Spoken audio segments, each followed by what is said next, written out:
My wife and her sister pushed me and my 7-year-old daughter off a mountain after stealing everything we had.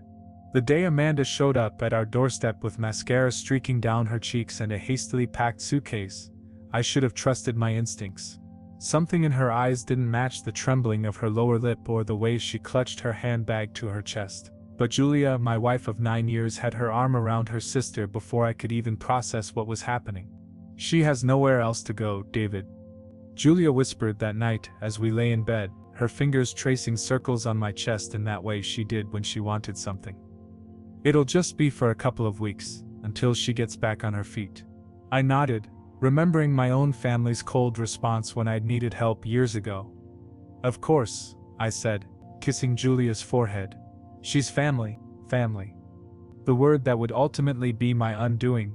2 weeks turned into 2 months. Amanda's divorce from Richard was more complicated than expected. The papers needed revisions. His lawyer was dragging things out. There was always another excuse, delivered with a performance of vulnerability that seemed to affect everyone but me. I wrote checks for her legal fees. I gave her the guest room with the mountain view.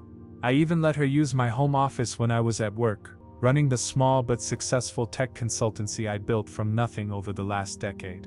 Julia and I had met in college. She was studying literature. I was deep into computer engineering. By our second date, I knew I wanted to build a life with her. We married young, started our family early, and I launched my business with her encouragement. When Lily came along 7 years ago, my world felt complete. Our daughter had Julia's golden curls and my serious eyes, and from the moment she could talk, she'd been asking questions about everything, her mind working like the computers I loved. Life wasn't perfect, but it was ours. Until Amanda. The first signs were subtle. Julia stopped asking about my day. Our morning coffee ritual, 15 minutes of conversation before Lily woke up, dwindled to silent scrolling on her phone. When I'd reach for her hand during weekend walks, she'd find a reason to adjust Lily's jacket or check something in her purse. "Mommy, can we get ice cream?" Lily would ask. "Ask your father," Julia would reply, suddenly absorbed in a text conversation. I assumed it was stress. Running the household while I managed the growing business was no small task.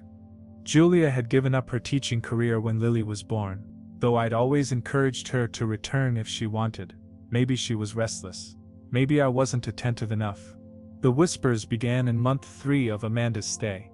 I'd come home to find them huddled at the kitchen island, conversation dropping to silence when I entered the room. Once I caught Amanda's voice from the hallway. "He's so controlling with money. Don't you see it?" Julia's response was too low to hear, but the laugh they shared sent a chill through me. That night, as I tucked Lily into bed, she looked up at me with those serious eyes. "Daddy, why do Mommy and Aunt Amanda whisper about you a lot?" My hand froze on her blanket. "What do you mean, sweet pea?" "They stop talking when I come in the room. But I heard Aunt Amanda say you keep Mommy small." She frowned, her 7-year-old mind trying to process adult complexities. "How can you keep someone small? Mommy's a grown-up." I forced a smile. "It's just grown-up talk, honey. Nothing for you to worry about." But I worried. That night I tried to talk to Julia about Amanda's extended stay. "Don't you think it's time she found her own place?" "It's been almost 4 months." Julia's face hardened in a way I'd never seen before. "She's still sorting out the divorce settlement. Where exactly do you expect her to go?" "I'm not saying she should be homeless, but maybe we could help her find an apartment. I'll even cover the first few months of rent." I reached for her hand, but she pulled away. "It's just, I miss us. I miss our privacy." "Our privacy?" Julia's voice took on an edge. "Or your control?" "Amanda's right. You want everything on your terms." The accusation stunned me. "When have I ever controlled you? We've always made decisions together." "Have we?" She turned away. "I gave up my career for this family. And now I can't even help my sister? That's not fair. I always supported your teaching. You were the one who wanted to stay home with Lily.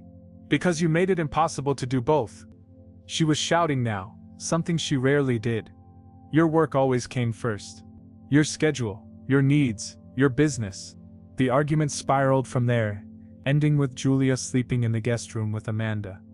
I lay awake all night replaying our marriage in my head, searching for evidence of this controlling man. Julia suddenly claimed I was Had I missed something? Had I become someone I couldn't recognize in my own mirror? The morning after brought a fragile peace. Julia was making pancakes when I came downstairs. Lily already at the table coloring. Amanda was notably absent. "I'm sorry about last night," Julia said quietly, not meeting my eyes. "I'm just stressed. Amanda's situation brings up a lot for me." Relief washed over me. "I understand, and I'm sorry if you felt." I struggled to find words for sins I wasn't sure I'd committed. Julia's smile didn't reach her eyes. "Let's just move forward, okay?" I should have seen it then. The subtle shift in power, the way she accepted my apology without offering one of her own. But I was so grateful for the ceasefire that I missed the warning signs. Amanda began helping around the house more. She offered to organize our filing system, claiming her legal battles had made her an expert in documentation. Julia suggested Amanda could help with the books for my business. She majored in finance, before she met Rich. I resisted at first. The business finances are complicated. Besides, we have an accountant. "An accountant you pay hundreds an hour?" Julia countered. "Amanda would just help categorize things, save you money." To keep the peace, I relented. I gave Amanda limited access to the business accounts, just enough to help organize receipts and invoices. Meanwhile, Julia offered to take over our household finances completely. "You're so busy with work," she insisted. "Let me handle the day-to-day so you can focus on growing the business." It seemed reasonable. It seemed like my wife was finding ways for us to work as a team again. It seemed like Amanda's presence might actually be helping us define our roles more clearly. But then Lily began having nightmares. She'd wake up screaming, clinging to me when I rushed to her room. "The bad people are going to make us fall," she'd cry. When I asked who the bad people were, she'd just shake her head and bury her face against my chest. Julia suggested Lily was watching too many cartoons with falling scenes. She took over bedtime routine, insisting I was too soft and Lily was manipulating me for attention. Another phrase I'd never heard from my wife before. 6 months after Amanda's arrival, I noticed discrepancies in our joint savings account. Transfers I didn't recognize. When I mentioned it to Julia, her eyes flashed with something dangerous before she composed herself. "I moved some money around for better interest rates," she said smoothly. "I told you last week, don't you remember?" I didn't, but lately, I'd been questioning my own memory. Too many conversations where Julia would reference things I never recalled discussing. Too many instances where I'd come home to find furniture rearranged, routines altered, decisions made without my input. I must have forgotten, I conceded. That night, I overheard Amanda on the phone in the garden. "It's all going according to plan," she was saying. "He suspects nothing." No, Julia's fully on board now. She sees what he is. "Don't worry about the kid. She'll adapt. Kids always do." I stood frozen in the shadows, ice spreading through my veins. The conversation confirmed my worst fears, but what exactly were they planning? And how had Amanda turned my wife against me so completely? I dismissed it. I told myself I was being paranoid. I convinced myself that no wife could turn on her husband so completely, especially not a mother plotting against her child's father. I was seeing threats where there were none. That was my biggest mistake, dismissing the evidence right in front of me. Because what I didn't know yet was that Amanda hadn't just come to us for shelter during a divorce. She'd come with a plan, and my wife wasn't her victim. She was her accomplice. By the 8th month of Amanda's stay, our home had become unrecognizable. The walls were the same. The furniture remained unchanged. But the air had shifted, charged with something toxic that I couldn't quite name. I buried myself in work, taking on extra clients to escape the growing tension at home. My business was thriving, at least. The contracts were bigger, the projects more challenging. It was the one area of my life where I still felt in control. Until I didn't. "The Anderson project needs another extension," Julia announced one evening, scrolling through my business email on her tablet. I hadn't given her my password, but somehow she had it. "Amanda says their payment history is spotty. We should request half upfront." "We?" I set down my fork. Lily was at a playdate, leaving the three of us at the dinner table. "Since when do you make decisions about my client agreements?" Amanda cleared her throat. "I've been analyzing your accounts receivable. You're too lenient with payment terms. It's hurting your cash flow. I stared at her, then at Julia. You gave her access to my client payment records. Don't be dramatic, Julia sighed.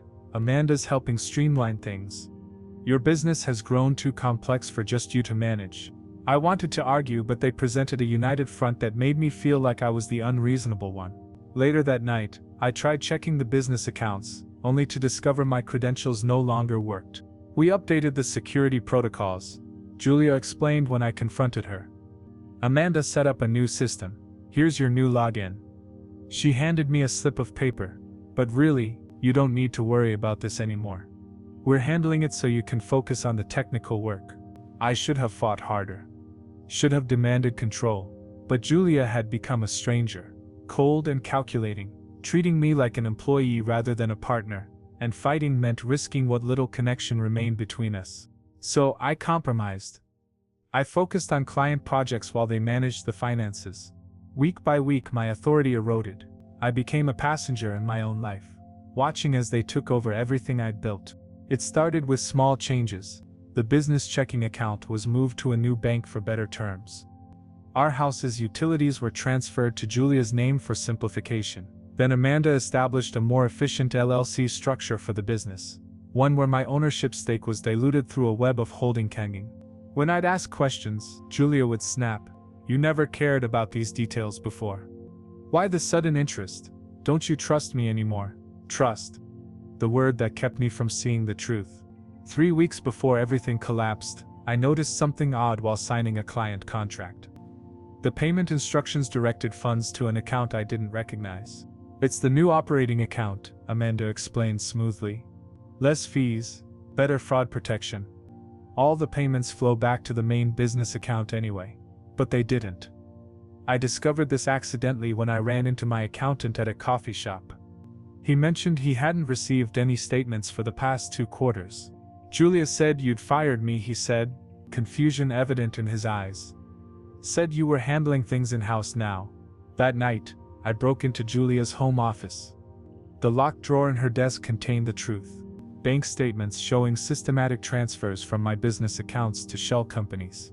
Property records revealing our house had been quietly retitled solely in Julia's name. Insurance policies listing Amanda as the beneficiary of my life insurance, not Julia and Lily. They hadn't just been managing my finances, they'd been stealing everything, piece by piece. When Julia found me surrounded by the evidence, she didn't even try to deny it. The mask dropped completely. "You're pathetic," she hissed. "Did you really think I was happy playing housewife to a man like you?" Amanda showed me what I was worth. "How could you do this?" My voice shook. "We have a daughter. We built a life. A life where I disappeared," she countered. "I gave up everything for you and Lily. Now I'm taking it back with interest." I threatened to go to the police, but Julia just laughed. "With what proof? Everything was done legally. You signed the papers." "What papers?" "All those documents you never read before signing." So trusting. Her smile turned cruel. "Face it, David. You've already lost." I thought of Lily, the only pure thing left in this nightmare. "I'll fight for custody." Something dangerous flashed in Julia's eyes. "That would be unwise. For both of you." The threat lingered in the air between us. That night, I locked my bedroom door and researched lawyers on my phone. But before I could act, Julia appeared at breakfast the next morning, transformed. The cold stranger was gone, replaced by a reasonable facsimile of my wife. "I've been thinking," she said, pouring coffee. "We need time away as a family, to reconnect." Her hand touched mine gently. "There's a mountain retreat I found, just the 3 of us, you, me and Lily. No Amanda, no work, just family." Every instinct screamed danger, but Lily bounced in her seat, eyes bright with excitement. "Can we go, Daddy, please? Mommy says there are hiking trails and a lake for swimming." Trapped between suspicion and my daughter's hopeful face, I surrendered. "Sure, sweet pea, a family trip sounds perfect." Julia's smile didn't reach her eyes. "I'll handle all the arrangements. You won't have to worry about a thing." She was right about that. Soon, I wouldn't be worrying about anything at all. The mountain retreat was picture perfect, too perfect. a private cabin nestled among towering pines, panoramic views of jagged peaks, and a silence so complete it seemed to swallow sound itself. We arrived on Friday afternoon, and I watched Julia's calculated performance with new awareness. She played the devoted wife, touching my arm, laughing at my jokes, creating a flawless illusion for Lily's benefit. "Isn't this beautiful, David?" she asked, as we unloaded the car. "Just what we needed," I nodded, scanning the isolated location. No neighbors, spotty cell service. The nearest town was 30 minutes down a winding mountain road. "Where is Aunt Amanda?" Lily asked, that evening, as we roasted marshmallows outside. Julia smoothed our daughter's hair. "She had to handle some business, sweetie. It's just us this weekend." I caught Julia checking her phone repeatedly, thumbs scrolling through texts. Once, I glimpsed Amanda's name before she quickly turned the screen away. That night after Lily fell asleep, I slipped out to the porch and called my lawyer from the one spot with signal. No answer. I left a desperate voicemail about the financial documents I'd found. My concerns about Julia's behavior. It felt like shouting into a void. "Trouble sleeping?" Julia's voice behind me made me jump. She stood in the doorway, bathed in shadow. "Just getting some air." Her smile didn't reach her eyes. "Big day tomorrow. I've planned a special hike." She paused. "It's important we all go together, for Lily." The implied threat hung between us. I nodded, pocketing my phone. Of course. Morning arrived with cloudless skies and Julia's forced cheerfulness.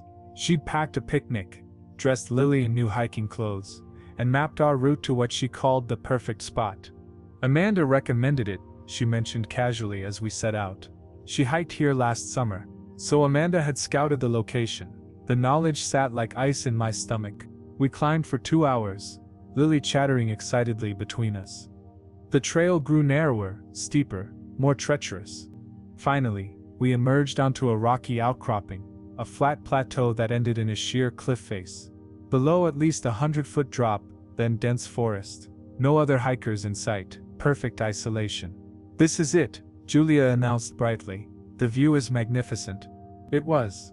The mountains stretched endlessly before us, valleys carved by ancient glaciers, a silver ribbon of river winding through green. In another life, I would have been awestruck. Now, I felt only dread. "Can we eat our sandwiches here, Mommy?" Lily asked, peering cautiously over the edge. "Soon, sweetheart, but first, let's take some photos." Julia pulled out her phone. "David, why don't you and Lily stand near the edge? I'll get the mountains behind you."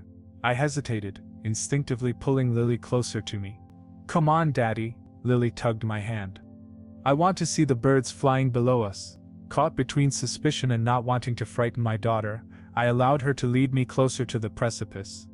We stood about 5 feet from the edge, close enough for the dramatic view, far enough that I thought we were safe. "Perfect," Julia called, framing the shot. "Now step back just a little, I want to get more of the valley." I took a half step back, keeping Lily firmly in front of me. "A bit more," Julia instructed, moving slowly toward us. "The angle's not quite right." That's when I heard the crunch of gravel behind us. Turning, I saw Amanda emerging from the tree line, sunglasses hiding her eyes. She hadn't been at the cabin, she hadn't been in town, she'd been waiting for us for this moment. "Aunt Amanda," Lily cried happily, "you came for our hike." "Surprise." Amanda smiled, moving to stand beside Julia. "I wouldn't miss our special day." Special day, the phrase triggered something in my memory. "Is this the spot, Mommy?" Lily asked innocently, echoing words I hadn't heard her rehearse. Julia nodded. "Yes, baby, this is the spot." The realization hit me a second too late. This wasn't spontaneous. This was choreographed. Lily had been told about the spot beforehand. I lunged to grab Lily, to pull her away from the edge, but Amanda and Julia moved with practiced coordination. Julia grabbed my shoulders. Amanda shoved Lily. Then both pushed hard against my chest.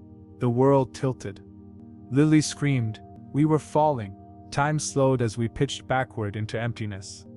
I twisted midair, somehow managing to wrap my arms around Lily's small body, pulling her against my chest. I saw Julia and Amanda growing smaller above us. I saw my daughter's terrified eyes. I saw the trees rushing toward us. "Daddy!" Lily's scream tore through the wind. "Hold on to me," I shouted, angling my body beneath hers. The impact came in stages. First branches snapping, scraping, slowing our descent in violent jerks. Then a larger branch that caught my back like a baseball bat. Pain exploded across my ribs. We tumbled, spinning through foliage. My head struck something solid, light flashed behind my eyes. Then, final impact. The ground punched the air from my lungs. Lily landed on top of me, her weight driving broken ribs deeper. Blackness threatened the edges of my vision. "Lily," I gasped. "Are you okay?" She whimpered, clutching her arm at an unnatural angle. Blood matted her golden curls. But her eyes were open. She was alive. Above us, distant voices. I strained to hear through the ringing in my ears. "Can you see them?" Amanda's voice. "No," Julia answered. "They're gone. Let's go." No checking. No climbing down to confirm. They simply left us for dead among the rocks and pine needles, our bodies expected to be consumed by the wilderness. As consciousness faded, one thought crystallized with perfect clarity. They had taken everything from me, my business, my home, my marriage. But they had failed to take the one thing that mattered most. They had failed to finish us. I drifted in and out of consciousness, the forest floor spinning beneath me. Lily's soft whimpers anchored me to reality. Each time darkness threatened to swallow me whole, her voice pulled me back. "Daddy, wake up. Please wake up." Night was falling. The temperature would drop soon. We needed help, but I couldn't move without stabbing pain radiating through my chest. My phone was shattered. I'd landed on it during the fall. We were alone. Injured and miles from civilization. Then came the miracle. Footsteps. A man's voice calling out. "Hello? Is someone there?" "Here," I croaked, my voice barely audible. "Please help us." The hiker who found us, Marcus, was a retired paramedic with a satellite phone. Divine intervention couldn't have sent someone more perfect. As he assessed our injuries, I grabbed his wrist with what little strength I had left. "No police," I whispered. His eyebrows rose. "Sir, you and your daughter need a hospital. You've got multiple broken ribs, possible internal bleeding, and she needs that arm set properly. Hospital yes, police no, please." I met his eyes, willing him to understand. "My wife and her sister did this to us, they pushed us. If they know we survived?" Understanding dawned on his weathered face. He nodded slowly. "I've got a buddy who can meet us at the trailhead. We'll get you help off the books." Marcus and his friend transported us to a small clinic 2 towns over, where a doctor who owed Marcus a favor treated our injuries without filing reports. Concussion, 4 broken ribs and a sprained ankle for me. Lily had a broken arm. Mild concussion, and lacerations that would leave scars both physical and emotional. While Lily slept that first night, I made a call to the only person I trusted completely, Mike Donovan, my college roommate turned private investigator. "Jesus Christ, David," he said after hearing my story. "Your own wife?" "I need to disappear," I told him. "Both of us do. If Julia and Amanda find out we're alive, they'll finish what they started." Mike arrived the next morning with cash, burner phones, and a plan. He'd document everything while we vanished. Within 48 hours, Lily and I had new identities, temporary papers, and were on our way to a safe house in a different state. The hardest part was explaining to Lily, how do you tell a 7-year-old that her mother tried to finish her? "Sweetie," I said, sitting beside her hospital bed. "I need to tell you something very difficult." Her eyes, still bright despite everything, looked up at me trustingly. The bandage around her head made her seem even smaller. "Mommy and Aunt Amanda did something very wrong," I continued, choosing each word carefully. "They hurt us on purpose." "I know, Daddy." Her simple response stunned me. "You know?" She nodded solemnly. "I heard them talking before our trip. Aunt Amanda said you needed to go away forever, so they could have everything. Mommy said it had to look like an accident." My blood ran cold. My 7-year-old had known we were in danger, yet had been powerless to warn me. "Mommy said if I was good and didn't tell you, we'd go to Disney World after." Her lower lip trembled. "But she lied, didn't she? She wanted me to go away forever too." I pulled her gently into my arms, mindful of her cast. "I'm so sorry, Lily, but I promise you, we're going to be okay, and no one will ever hurt you again." In that moment, my path became crystal clear. This wasn't just about survival anymore. This was about justice and retribution. Over the next year, we became ghosts. I grew a beard, dyed my hair, and became Daniel Carter, freelance IT consultant. Lily became Emma Carter, homeschooled by her widowed father. We lived simply in a small apartment paid for with cash, while Mike built our case meticulously. Meanwhile, Julia and Amanda flourished in their newly acquired wealth. Through Mike's updates and careful online monitoring, I watched them transform my tragedy into their triumph. The official story: I had taken Lily on an ill-advised hiking trip, wandered off trail, and we'd both perished in an accident. Our bodies were presumed lost to wildlife and the elements. After an appropriate period of public grieving, Julia sold our house, claimed my life insurance, and used my business as a platform for her meteoric rise. Widow turns tragedy into triumph, read one business magazine profile. Julia and Amanda rebranded my tech consultancy as Phoenix Digital, rising from the ashes of my death with sickening symbolism. They became minor celebrities in entrepreneurial circles. Women supporting women, they called their business model. Julia gave interviews about finding her voice after years of emotional suppression. Amanda positioned herself as the supportive sister who helped Julia reclaim her power. Not once did they show genuine grief. Not once did they slip up in their story. "I've got them on financial fraud," Mike told me during one of our secure calls. Bank transfers, forged signatures, backdated documents. Without direct evidence, it's your word against theirs. "What about Lily's testimony?" I asked. No prosecutor would put a traumatized child on the stand against her mother, not without corroborating evidence. I was staring at a dead end until Lily remembered something crucial. 3 months into our new life, she bolted upright during dinner. "Daddy, I recorded them." "What do you mean, sweetie?" "The day we went hiking. You showed me how to use the voice memo thing on my tablet to practice reading. I had it in my backpack and turned it on when Aunt Amanda showed up." Her eyes widened. "I wanted to surprise you with a recording of our special day."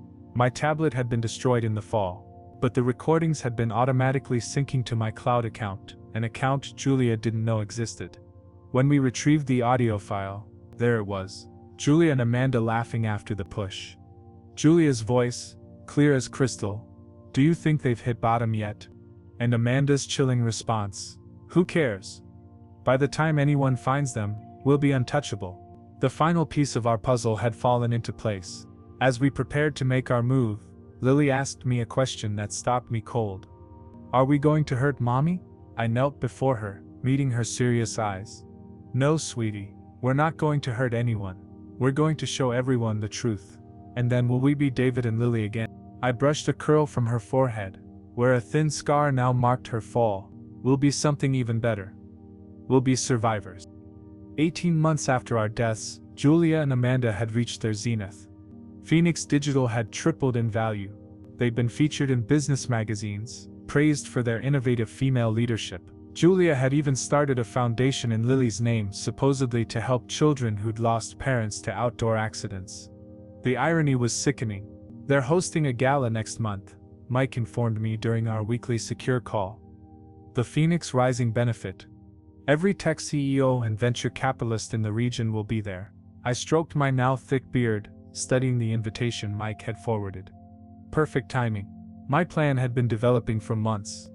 With Mike's help, I'd created a new investment vehicle, Carter Innovations, and built a carefully crafted backstory. Daniel Carter, tech entrepreneur from overseas, recently relocated with capital to invest. With strategic stock purchases through shell companies, I'd slowly been acquiring shares in Phoenix Digital, my own company, right under Amanda's nose. "Are you sure about this?" Mike asked. "We have enough evidence for criminal charges now.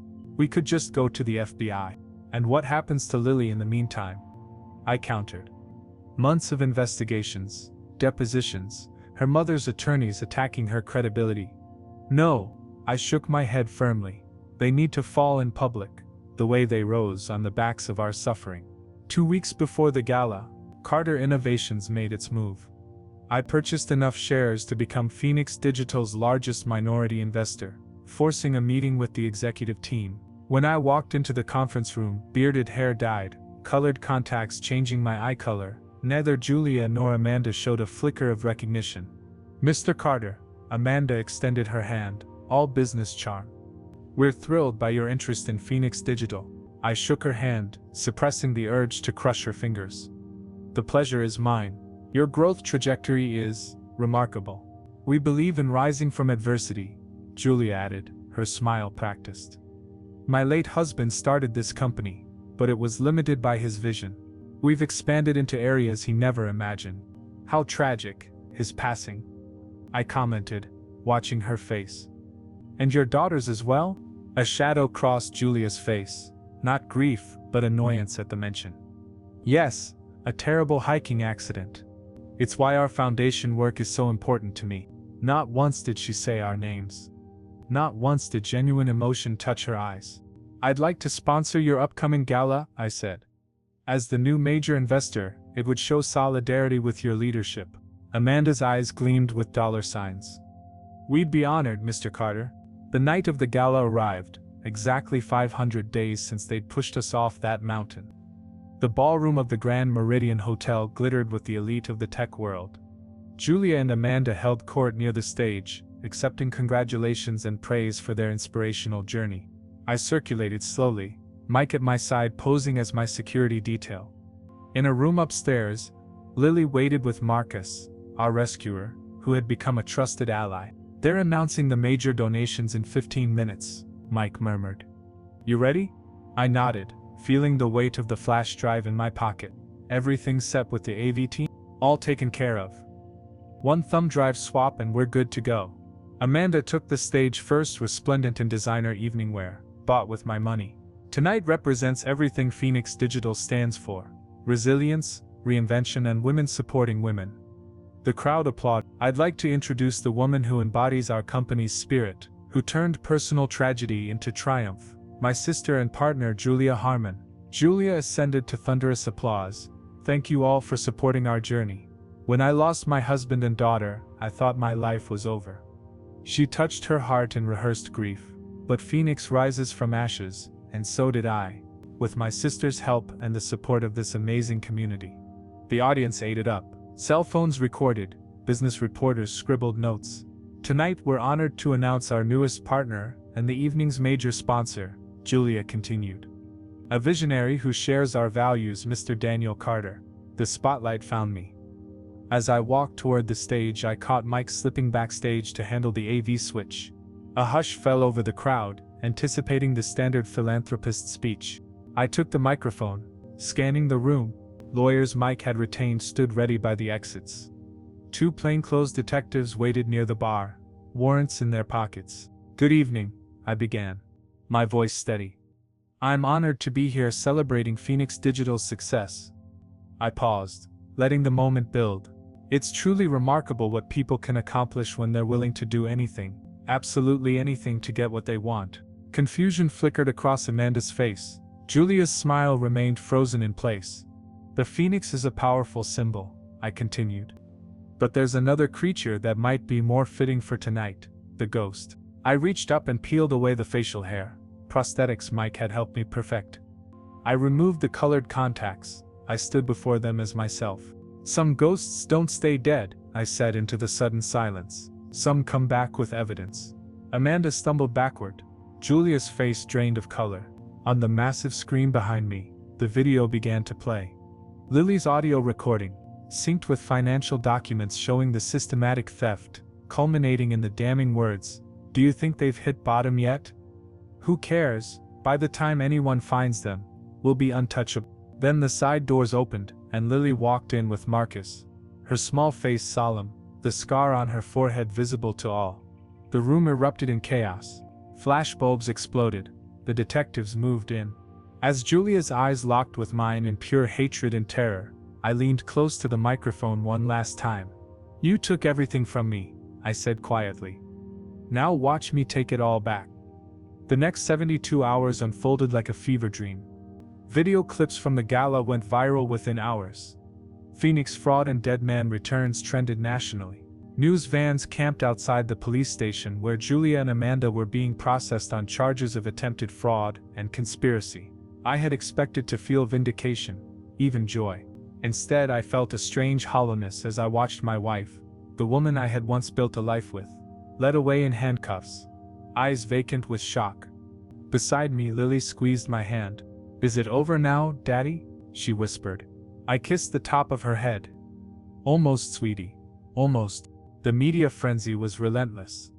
Everyone wanted the exclusive, the man who came back from the dead to expose his wife. I declined all interviews, focusing instead on rebuilding our lives from the wreckage. The legal proceedings moved with unexpected swiftness. With the audio recording, financial paper trail, and Lily's testimony given privately to the judge, the evidence was overwhelming. Amanda broke first, offering to testify against Julia in exchange for reduced charges. It was her idea, she claimed through tears at the preliminary hearing. Julia said we could have everything if David was gone. I never wanted to hurt the child, but the recording proved otherwise. Both sisters had been equal partners in the plot to finish us and steal my life's work. 3 weeks after the gala, I sat across from Julia in a sterile conference room, our attorneys flanking us. It was the first time we'd been face to face since the mountain. "Why?" I asked simply. The question that had haunted me for 18 months. Julia looked different already. Prison had stripped away her polished veneer. Her eyes, once warm with what I thought was love, were cold and calculating. "You really don't know?" She leaned forward. "I gave you everything, my youth, my career prospects, my independence. And what did I get? A nice house I couldn't call mine. An allowance from money the business I helped build generated. A husband who saw me as an accessory to his success." "That's not true," I said quietly. "I always supported your choices." "My choices?" She laughed bitterly. "What choice did I have after Lily was born? You were building your empire while I was changing diapers.